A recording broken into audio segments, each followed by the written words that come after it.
So today we are going to talk about some of the predictions and maybe some changes that we see in the music industry coming up in 2020. First off, you guys have been so fantastic and I appreciate it. If you're new to this video and you like getting educational videos like this, you like being in the know, do me a favor, go right below this video and subscribe. I put them out each and every week. My name is Rick Barker. I'm host of the Music Industry Blueprint Podcast, former manager of superstar Taylor Swift, and I've been blessed to have been able to make a living in the music business now for coming up on 30 years. And wow, was last year an amazing year. Speaking of Taylor, she got a little freaky with her label, or ex-label, we should say. But I think because of that, there are going to be some changes made in 2020. So for the next couple minutes, what I want to do is talk to you about some of these changes, how I think, by the way, that they are going to affect you. So the first change now, Hannah, as you guys know, Hannah works with me. She shoots these videos. She doesn't like it when I wear glasses because it puts off this like crazy reflection. And then she has to spend like a week in therapy because she's the one who edits these and it just drives her nuts. So I do have my notes here and I think it's font 32 so that these eyes are able to see it. So let's jump right into here. First one is I think that there are going to be more major label artists that at the end of their current contracts, they opt out.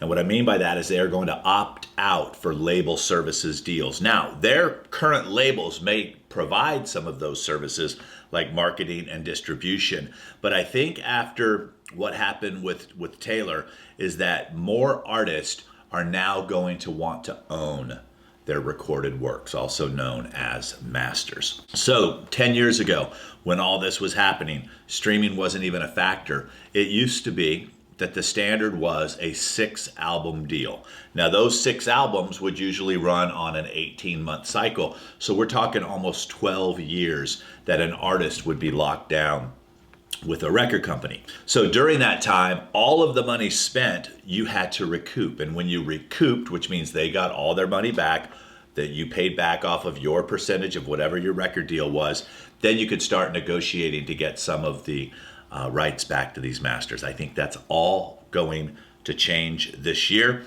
I think right now that artists love freedom. The only way to have freedom is if you're not signed to the man. So look for more major label artists to opt out and go for more of a label services kind of deal.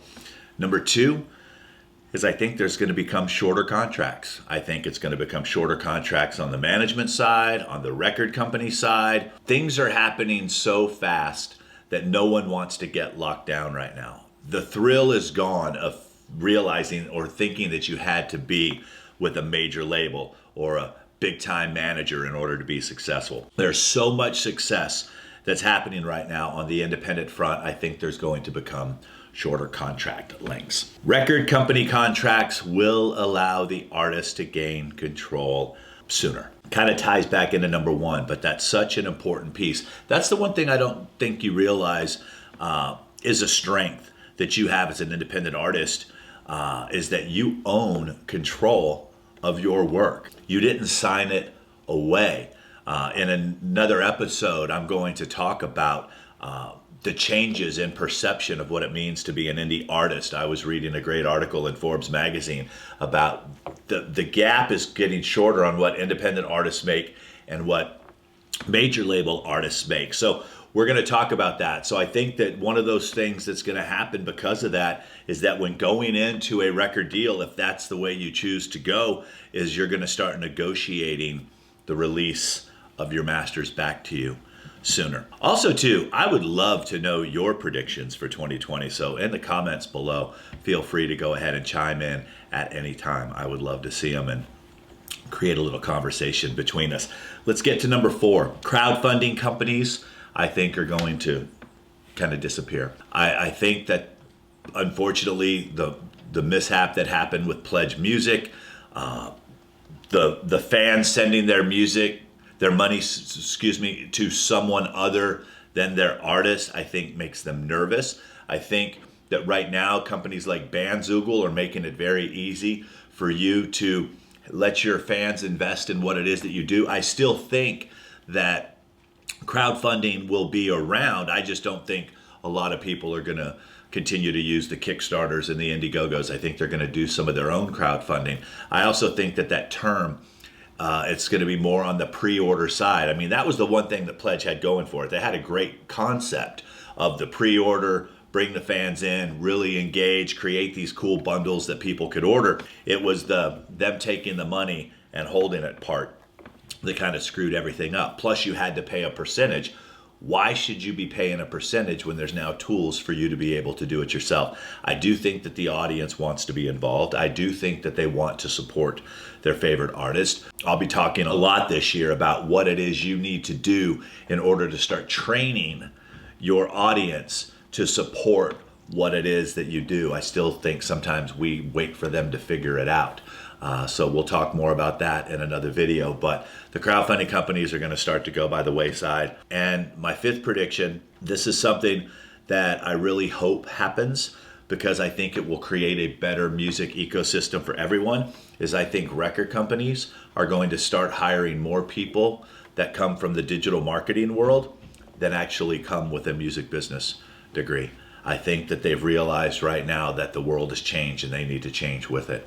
I think that there's some strategies that are working amazingly well in other arenas that should be applied and tried to the music industry. A lot of the things that you are doing as independent artists right now, you are so far ahead of what's happening at some of these labels. You'd be very surprised how many record company websites don't even have a pixel, or they've never run a Facebook retargeting ad, or they're not showing up in Instagram stories. There's a lot of things that are broken right now, and you are so far ahead of the game because you watch videos like this, because you subscribe to podcasts.